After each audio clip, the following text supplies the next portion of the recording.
As the Woodlands celebrates its historic 50th year, another significant event occurred February 11th through 13th, 2024, as travel professionals from across the state of Texas met for the Texas Travel Alliance Unity Dinner. It was the first time Unity Dinner had taken place outside of the state capital or a major Texas city.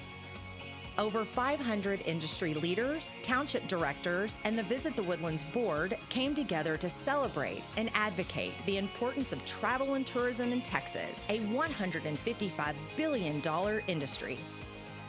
Leisure travel, events, shopping, and meetings are a vital component to the Woodlands economy, where retail sales, hotel occupancy, and mixed-use tax make up over half of the Woodlands Township budget.